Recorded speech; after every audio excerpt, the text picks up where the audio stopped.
I had a wonderful moment this summer. It wasn't a beautiful sunset or anything like that. It was when my 17-year-old, who only ever read for school, and grudgingly at that, suddenly decided to plunge into The Stand by Stephen King.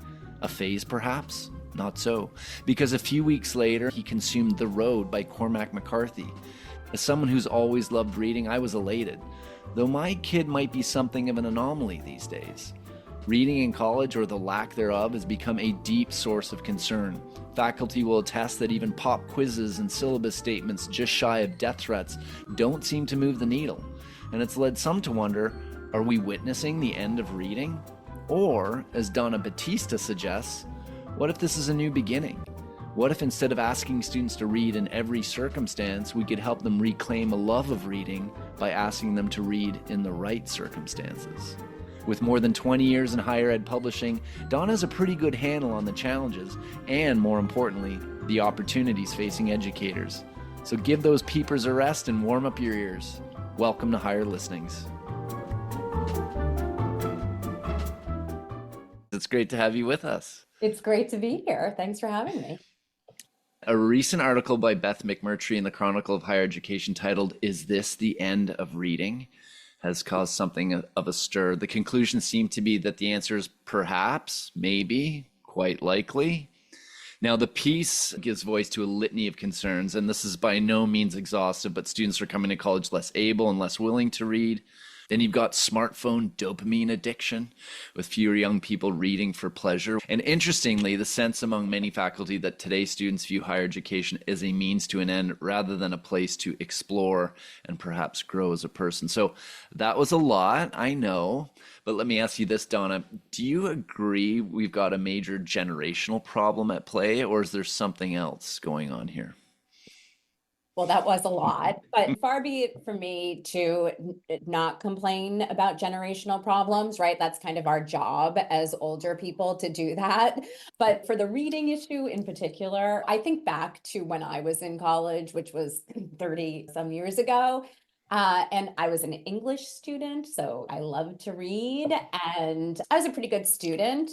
And I promise you, that neither I nor any of my friends liked reading textbooks, even back then. It was not something that we wanted to do, but we had to, because back then that was the only way you were going to find the content that you needed for your course. So I think all of those things, in addition to some of the other things that you mentioned, have created what I like to think of as more of a generational shift than a generational problem, meaning that students have gotten very, very adept at finding the information that they need in order to do the learning that they need to do. I think about my nieces and nephews and their ability to find out how to do anything from, I don't know, putting in hair extensions to changing a carburetor. They'll find it online and learn how to do it in 7 seconds. So I think that while reading textbooks certainly is something that students are doing less and less of, I think one of the reasons for that is because of the preponderance of information that is available to them in different ways, in different modalities, to get the information they need to do the learning. So that's a really great point. And I want to turn to Brad because I know Brad is the co-host of Higher Listenings, but I kind of want to put you in the hot seat because you taught for many years. So is this a new problem in your estimation, Brad, or is it just a different sort of generation, a different shift, as Donna just said? Yeah, well, first let me say welcome, Donna. I'm excited to have this conversation with you. I think everything Donna said is exactly right. And I love this idea of reframing this as a shift. But I also think there is something importantly different about young students in particular, in the ways that you've said. I think there is a loss of reading capability that is important for us to acknowledge. Yes, they can find their information differently, but if they were tasked with reading, if their life depended on deep, extended reading, many students would struggle very profoundly with that in a way that they didn't in our generation. So I do think there is an important loss that we should acknowledge here. Whether that concerns us and how we cope with it in higher ed is another set of questions. The thing that strikes me is when you see articles suggesting that we're witnessing the end of reading, it feels a bit like we're staring into the abyss. Yet graduation rates are largely unchanged, right? And I don't want to minimize this, but if this was such a huge issue, wouldn't you expect to see more students failing courses en masse? I guess my reaction to that is it suggests that reading isn't essential for success in the course. I think for a long time, reading has not been well integrated into the design of a course in a way that makes it critical for students to do that reading in order to be successful. In the way that Donna mentioned in answer to the first question, I think reading was necessary in a way that it isn't now. Yeah, I agree. I mean, what's the tool that we should be using to deliver the result that we want? And I think what the results that you just mentioned, Eric, indicate is maybe reading isn't the right tool for Mm, every mm. result that we're trying to achieve. Certainly, I think these very clever, if not capable students have figured out other ways to get the learning that they need. And frankly, I think that that is impressive. Okay, I understand. Yes, we don't want to also give up these capabilities around the ability to critically engage with long form narrative and understand meaning from it. But perhaps we could shift that to where that was the goal, right? Because if it's not the goal and the goal is learning the materials, then why not give people the tools they need to learn the materials that best suit them? Yeah, I think one thing you're poking at, Donna, is this the need meets content kind of idea. Like you give students the content they need in the form they need, or let them find it in whatever form suits them for the need they have. And I think that's an important challenge that students are presenting faculty with today. I think faculty are feeling this absence of reading as a kind of inability or a loss. I think as much as anything, it's a challenge to the demand to read. Like, why should I do that? Why should I read when I can find it a different way, or when I don't need to read it in order to be successful in this course? They're much more consumer oriented in their pursuit of learning. And I think they've been trained to treat reading as purely instrumental. Like, I need to do just the amount of reading I need to do in order to find the answer to this question on this test, as an example. And so I think their whole orientation to reading is off relative to what faculty think it should be. I do think instructors sometimes look at the lack of reading as a lack of engagement, when you could argue it's the exact opposite, right? Students are curating their own learning, which is really an impressive thing that they're doing. They're saying, this is not the way I'm going to learn the material, but I am going to take it upon myself to go find information. Now, of course, faculty are concerned that the information that they are consuming is not curated by them and then not necessarily the right information. So that is a risk. A risk, however, that comes with other skill development, like how do you determine if the information that you're finding from these sources is credible information? So while there are some challenges, I think there are also so many benefits that we could also be spending some time thinking about. I started this feeling a little bit of doom and gloom, thinking about people not reading, but it's a different way of looking at it. And I've certainly seen that in my own experience, in my own household. I had a 10-year-old kid who became a pretty good magician in a matter of weeks because of watching YouTube videos. And I remember actually trying to do magic tricks myself as a kid because I got a book and I couldn't make sense of the diagrams. But if I could have watched a video and someone could have shown me those things, I think maybe I wouldn't be in higher education anymore. I could be in Las Vegas doing magic tricks. I mean, think about what could have happened. But you're both raising an important point. There's a question here, like, what do we actually mean by reading? And so what should we be really talking about here in the context of this conversation? Yeah, I think that that's a really good question. And I think that's one of the reasons this is such a hard conversation to have, because everybody comes from a different perspective of what they mean by reading. So, certainly, the English courses that I was in required reading. Part of the skill you were developing was, critical reading and analysis. Um, and then there's well, I'm taking an anatomy and physiology course, and there is a very large textbook. And are we worried that students aren't reading that textbook? Or are we worried that students aren't engaging with the material? Or are we worried that students aren't prepared for whatever activities we're asking them to engage in?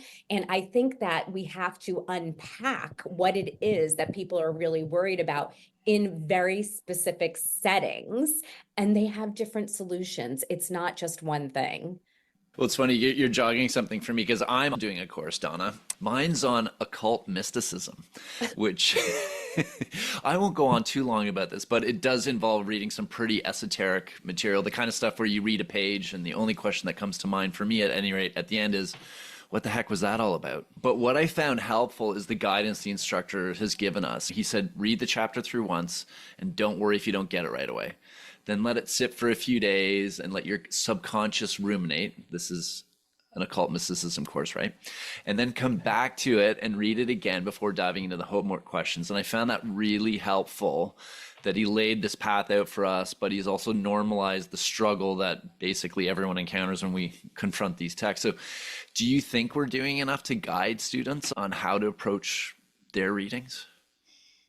I think one step forward that's really essential is for instructors to take a little time to think about what is the content that I need for students to consume independently of class and for what purpose, and then make that clear to them. When I taught Descartes, I was struck by my students utterly being confounded by his meditations. And so I spent time in class actually reading with them and getting them to understand this is the game he's playing. Like this is what this text is meant to do to you as a reader and how you as a reader should be interacting with it.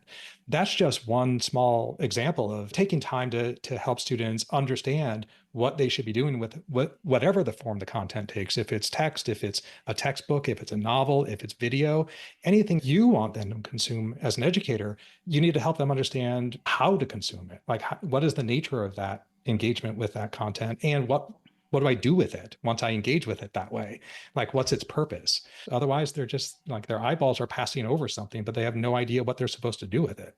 That's such an important point. And then the opposite end of that spectrum from Descartes is going back to that anatomy and physiology example again. That is a course in which there is just a lot of memorization and content coming at students.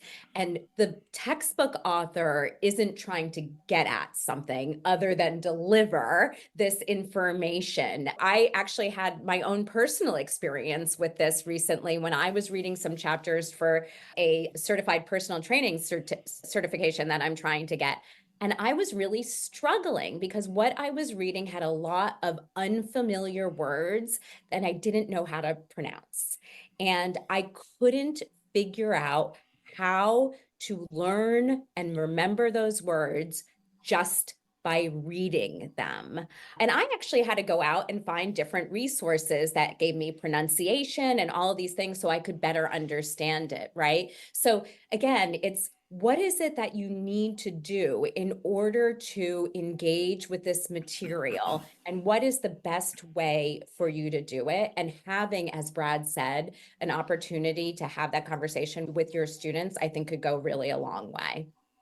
So I came across an example from Dr. Jennifer Romack. She's a professor at California State University, and she tells her students that the purpose of class time isn't about covering readings. Rather, it's using the content to tackle issues and problems, to write and reflect on what they're learning, how it applies to their lives, that sort of thing. And she holds students accountable by allocating something like 25% of their grades to these activities. So in a roundabout way, isn't part of the solution designing a course so that students can't do well without reading? It depends on the course. I think this goes back to the earlier point, like the right tool for the right job. It sounds like her course, that's one of the goals of the course, right? To develop these kinds of skills. But that's not the goal for a lot of courses. And, I'm a big believer, if you want to be a great thinker and a great writer, you have to read. But that's for some courses. The development of those skills are necessary in your college career, not in every course.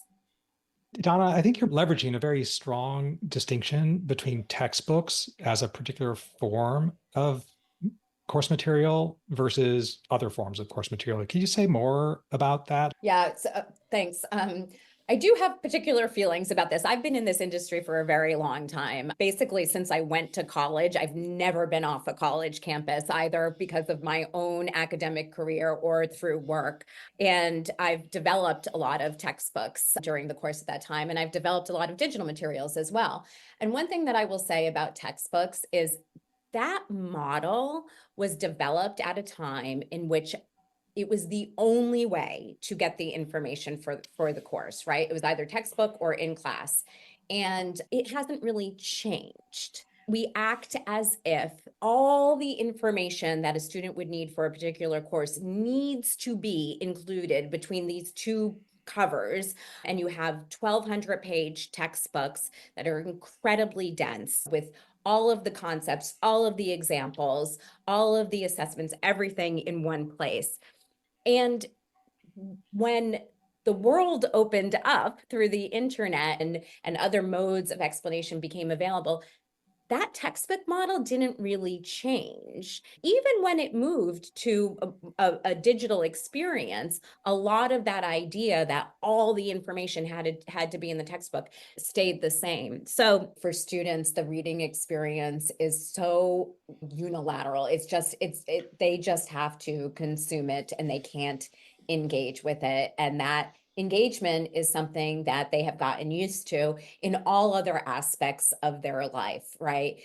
Liking, commenting, asking questions, responding to each other. And textbooks haven't really allowed them to do that. So they found other sources to engage with the learning material, create their own learning material so they can teach each other about the material. And again, I think this is another area where how students have developed their own ways of learning has really surpassed what we were doing, maybe akin to study groups, but in a much more constant kind of way. They're engaging in every bit of content and developing their own content and sharing their own content.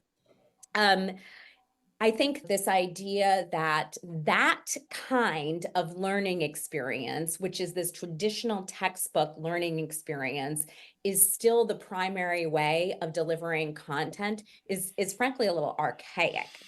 And I think, Brad, going back to your point of course design, textbook design also has to follow this. So what is the information that needs to be delivered, whether that is a digital or print kind of textbook experience?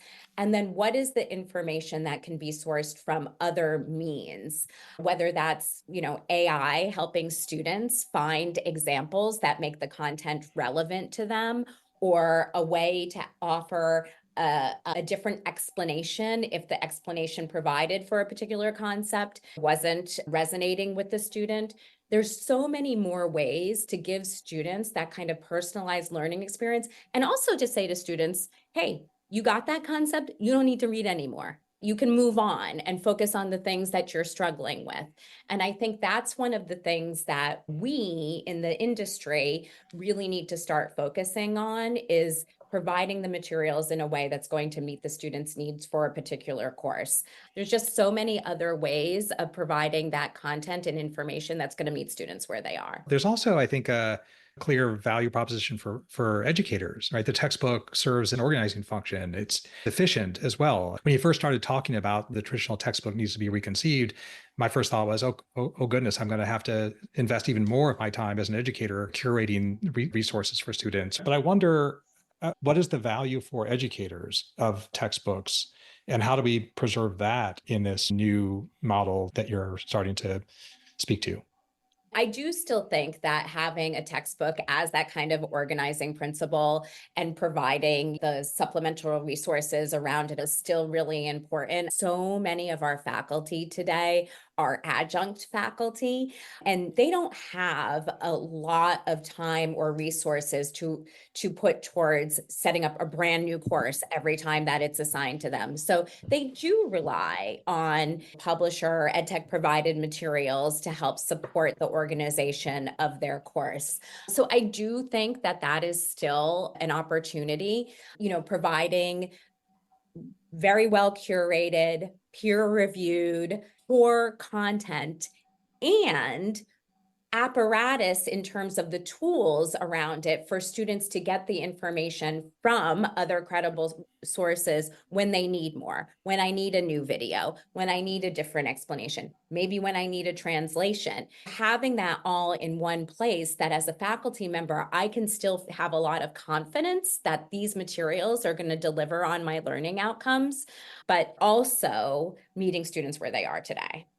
Well, I was just thinking too, the power of that, especially if I'm getting a rubric as a student around, here's the concept, here's what it's important for you to know or to be able to do as a result of that.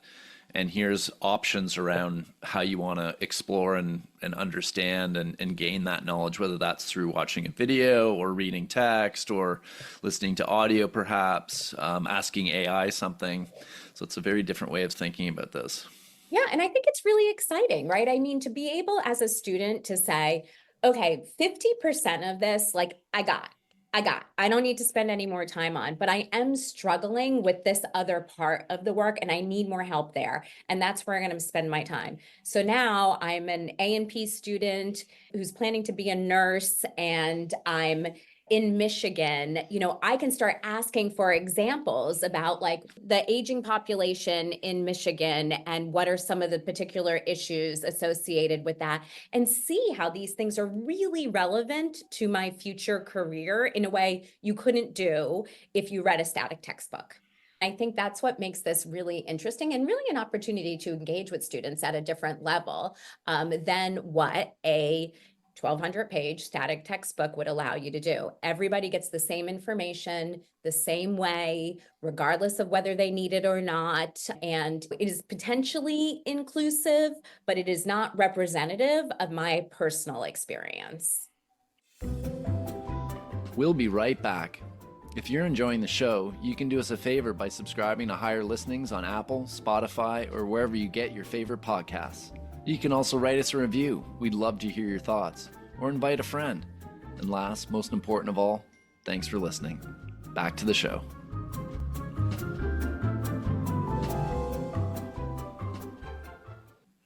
You've both mentioned AI, so I want to go in that direction just briefly here at least. Setting aside the concern about the potential for AI to generate misinformation, how does that factor in at this moment? There's a lot of what I would characterize as sort of magical thinking or maybe aspirational thinking that AI is going to somehow revolutionize or completely undermine the textbook industry by enabling this auto generation. So students can just generate their learning content. So going to your example, the student who needs to focus in this particular area as a nursing student can just ask AI and get a learning course, or faculty can just ask AI to produce their course material for them and it'll be perfectly suited to their course. Where do you come down on this at this point? How do you see AI influencing this conversation as we move forward? Yeah, well, first off, I'm really excited about the opportunities that AI has created for individualized learning. And we still have to recognize that right now, AI is generating this content from the information that it's finding on the web. If we're talking about generating a whole new learning experience, a textbook replacement, it's going to create worse copies of what's already out there. So I do believe that there is opportunity, as I said earlier, to say, no, look, this is the core. It's been vetted. It's been peer reviewed. So once we have that core information that we feel confident about, that's where I think we can start engaging with AI. I need more examples. Faculty work really hard to generate good examples, but there's a limit to how much they can do. And students, sometimes that's just what they need, more and more examples. That's where I think we can start harnessing the power of AI. But at this point, today, I think the idea of AI generating the entire learning solution is probably not going to happen, at least in a way that we can feel confident with. I do think another reason that students aren't reading that we haven't talked about yet is the fact that they simply refuse to purchase the textbook. In my work, I routinely surveyed faculty and students about their textbook behaviors, and students reported in very large numbers not purchasing textbooks because both They cost it was expensive. $300. Yeah, $300 for a single textbook, right? And that textbook wasn't in any meaningful way integrated in the course. They could get an A without it. Or more disturbingly, they would acknowledge and accept this was going to harm their grade, but they simply couldn't afford it. They were making difficult choices between that or being able to eat for the week. Yeah. So there's real bite to this issue of affordability. It seems like the OER conversation is really bubbling up right now in a way that is replicating what happened 25 years ago, or OER first burst on the scene. Basically, the question here is, are you optimistic that OER is going to help us pull more students into reading? No. I am not. Listen, if faculty are seeing that their students are not reading, then they shouldn't be assigning a $300 textbook, and they could just as easily assign a $0 textbook and get the same exact result, which is students aren't reading it, right? So I think it solves the affordability side of the equation, but it certainly doesn't solve the reading and engagement side of the question.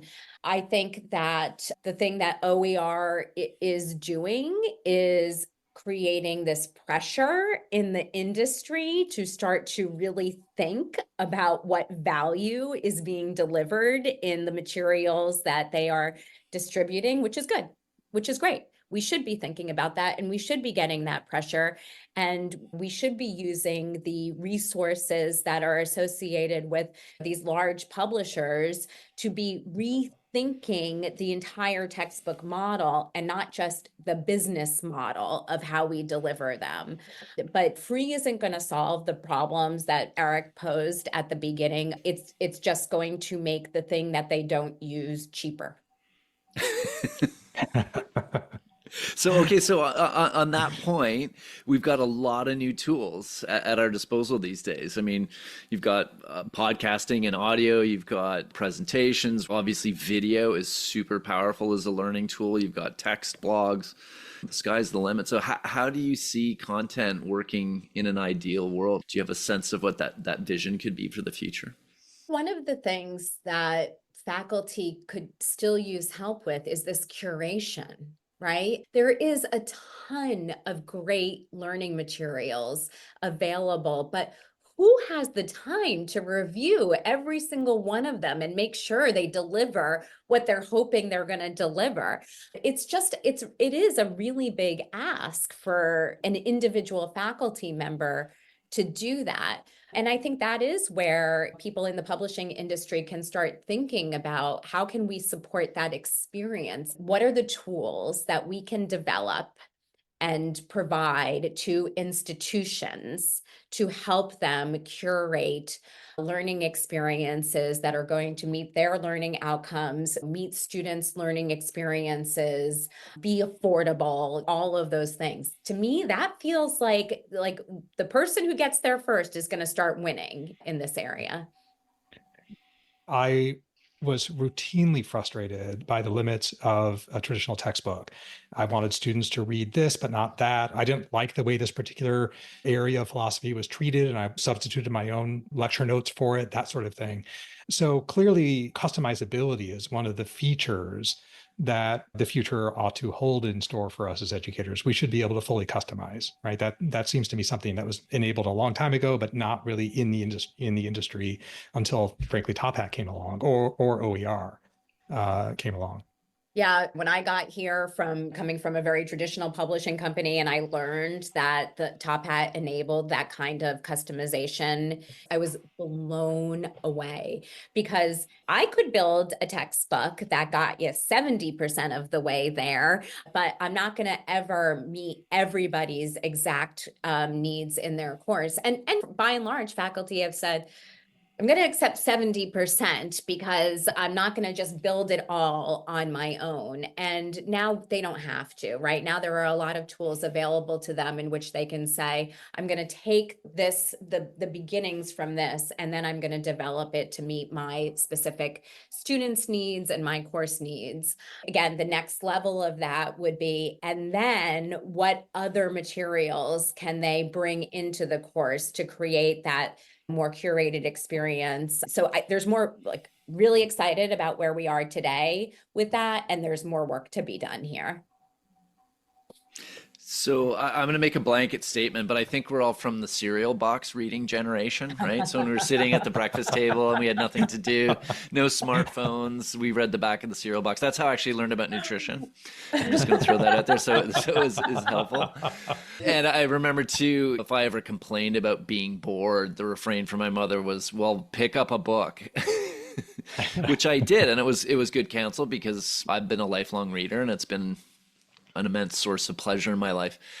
And I know Brad apparently, I think, is a member of the Oprah Winfrey Book Club, so I know that you enjoy reading for pleasure as well. I do indeed, Eric. Yeah, but we do it for our jobs, for research, and I think most educators would count themselves in the same camp. So it's something that we value. It's a part of who we are, really. It's wrapped up in our identity in many ways. So to borrow one last time from my occult mysticism course, I wonder if the path forward doesn't require some element of letting go, as hard as that might be for many of us, to the things that lit us up and that we loved and we still like and enjoy in our lives. I feel that lament. I do. I do love reading, and I can't imagine life without it. I read fiction, nonfiction. I read all the time, and I do feel this is where I come close to maybe the damn kids get off my lawn kind of attitude. It's like, what is wrong with you that you don't have this passion and this and take seriously the loss of the skill? But then I have to remind myself I taught Plato. And Socrates laments the emergence of writing as something that will destroy the mind of the youth. They will no longer remember or think because they've externalized this in some way. So in the Phaedrus, the lament is over the emergence of writing. So maybe we just have to accept that there is a shift toward a new kind of consumption pattern, a new kind of media consumption pattern that feeds thinking the way it needs to be unfolding for the current generation in this current environment. I'm still struggling there, Eric. I have to confess, because I think, boy, if you don't eventually learn how to read really effectively, you lose the ability to read a novel and live multiple lives and understand and empathize. So I want to be okay with it, but it's really hard. Yeah, I agree. I don't know that I'm ready to sign up for the complete let it go, from Frozen. But I do wonder if we could focus our efforts around reading, where reading made sense, right? Where we were teaching people how to engage in what reading looks like when you have to read or when you should be reading, and when you can focus your efforts on how do you engage in reading a novel? How do you engage in reading Descartes? How do you do that and not force it where it's not the right tool for the job to be done? Could we then reclaim the joy of reading and let this other part of it go? And there we could focus on what are the other ways that they could curate learning or consume content in a way that could help deliver on those learning goals. I'm kind of hopeful that if we stop trying to say you have to read in every circumstance, maybe we could reclaim the love of reading in the right circumstances. Love it. I love the optimism. I do. Also, I will say, as much as I agree about the development of empathy through reading novels and learning about new worlds, I don't know if there's been a generation of more empathetic people than this latest generation as well. They are learning a lot about different groups and different cultures and different individuals and all those things. They're just learning it from different places now. That's a really great point to end off, Donna. A point of optimism and hope, and maybe a counterweight to "Is this the end of reading?" which we started with earlier. So thank you so much for joining us and for sharing all of your insights with us. Thanks, Eric. Thanks, Brad. This was fun. Really enjoyed it, Donna. Take care. Higher Listenings is brought to you by Top Hat, the leader in student engagement solutions for higher education. When it comes to curating captivating learning experiences, we could all use a helping hand, right? With Top Hat, you can create dynamic presentations by incorporating polls, quizzes, and discussions to make your time with students more engaging. But it doesn't end there. Design your own interactive readings and assignments and include multimedia, video, knowledge checks, discussion prompts. The sky's the limit. Or simply choose from our catalog of fully customizable Top Hat e-texts and make them your own. The really neat part is how we're putting some AI magic up your sleeve. Top Hat Ace, our AI-powered teaching and learning assistant, makes it easy to create assessment questions with the click of a button, all based on the context of your course content.